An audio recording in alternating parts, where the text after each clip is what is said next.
Hi, I'm Bobby Wentworth from Wentworth Nursery, and today we're going to visit the nature walk at Leonardtown Wharf. 15 or so years ago, the state of Maryland mandated that any construction within 1,000 feet of the Chesapeake Bay and its tributaries had to be replanted with native plants, plants that are local. So our very first plant we come across is the only one on the property here that's not native. It's a lilac. Lilacs come from China. And pansies, they're not native either. But they were allowed this tiny little patch here, so everything else will be native that we see.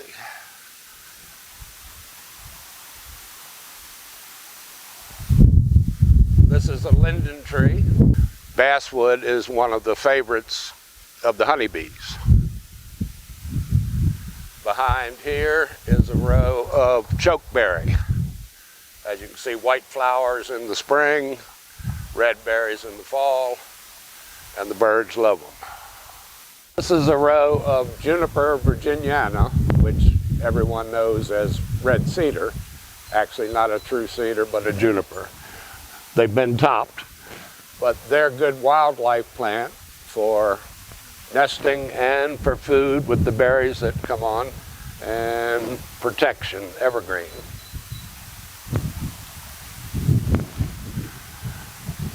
Here's more of the chokeberry that we saw around the corner.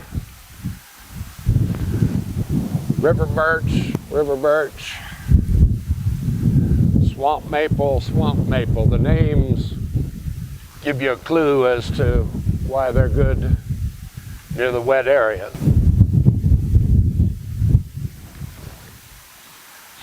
More of the red cedar that you can see here have been chopped right off.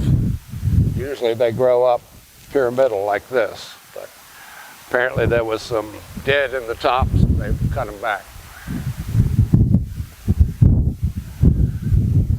More lindens, as we discussed before.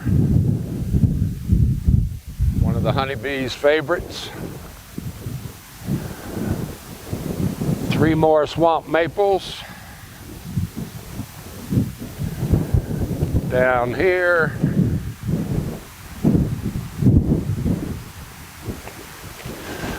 this is a groupings of Viburnum dentatum, otherwise known as arrowwood viburnum.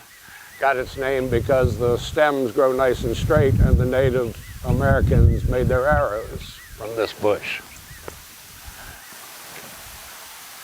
More of the arrowwood viburnum. They get white flowers in the spring and then a blue berry in the fall. This tree is your serviceberry, also known as shadbush, also known as, it's got 3 or 4 nicknames. But it starts flowering when the shad start running in the creeks and the rivers. Shad roe, the fish of the shad plant, was one of my grandmother's favorites. My grandmother was one of 19 children, the Hodges family from the 7th District, and almost all her brothers, 8 or 9 or 10 of them, were watermen and farmers. And my grandmother lived in Leonardtown, so whenever they came to Leonardtown, they'd bring seafood, crabs and oysters and fish and shad roe. This is called the high tide bush, also called the saltwater bush, and you wonder why. It's right here at the mean high tide. A small white flower in the spring, not real ornamentally attractive, but in wet sites like this, we do plant a lot of them when required. You can see how windy it is today. The cattails are almost leaning at 45 degrees. Very windy. Many of these grasses have filled back in.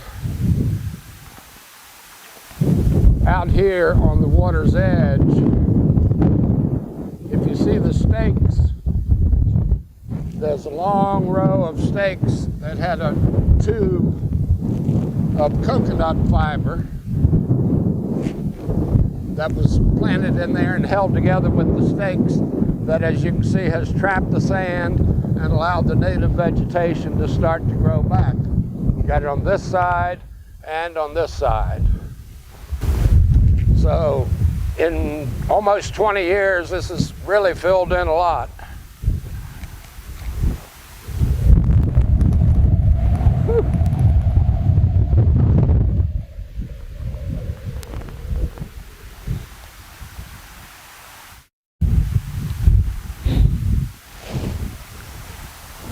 Of course, the grasses and all the vegetation helps with all the native wildlife. The ducks and the fish that come up and spawn, and all the other muskrats and all the other waterfowl and all the birds that nest and use the bay and its tributaries for their habitat.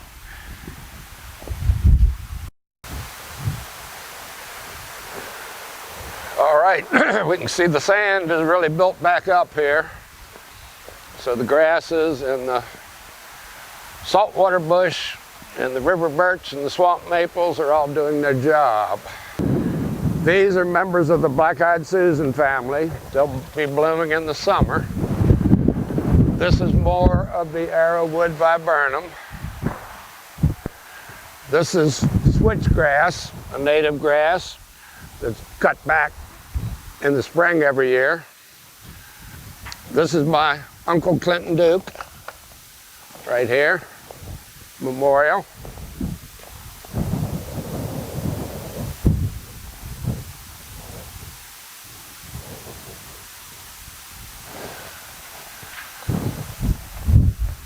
More of the red twig dogwood, which is a shrub dogwood as opposed to a tree.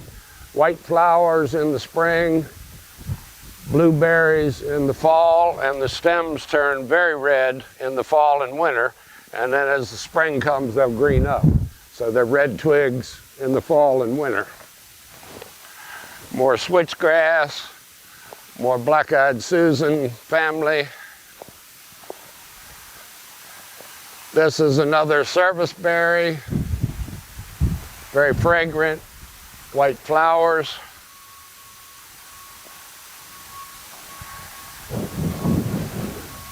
Okay.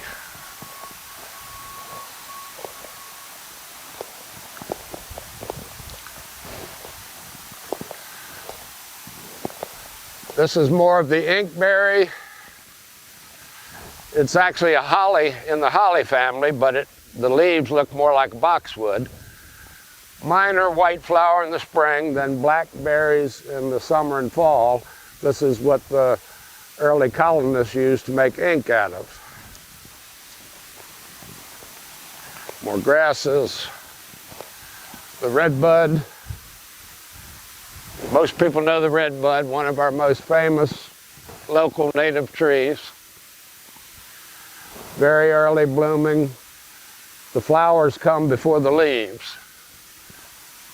And two more redbuds over here.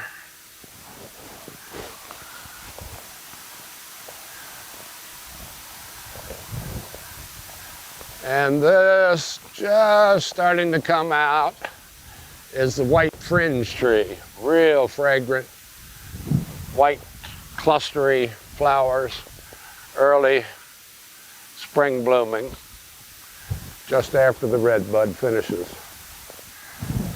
More of the inkberry, a newer planting. These look a lot better. Then here and here and here. These three, 1, 2, 3, 4, and just starting to come out is your tupelo, or black gum, not the sweet gum with the balls with the prickly spikes on them that we all hate, which is also native. This is the black gum, not sweet gum. This is the true red maple, which has red flowers that have just finished flowering. Then it's a green leaf all spring and summer, and it's called red maple because they turn red in the fall. A lot of people confuse it with the Japanese maples or some others. Over there, there's a red maple still flowering.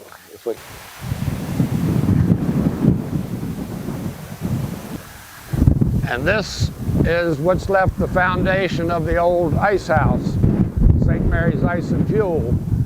Back in the day, every winter they would dig huge blocks of ice out of Breton Bay here and store them there and then sell them to businesses and families. And way back before a lot of people had refrigeration, like my grandparents, they had an ice cave on the property where they'd get big blocks of ice, and the cave was buried on the north-facing slope so it didn't get any direct sun, and the blocks of ice would keep food and vegetables and things preserved through the winter and through most of the spring. We're finishing up our nature walk here at the Leonardtown Wharf that we do every year on Earth Day.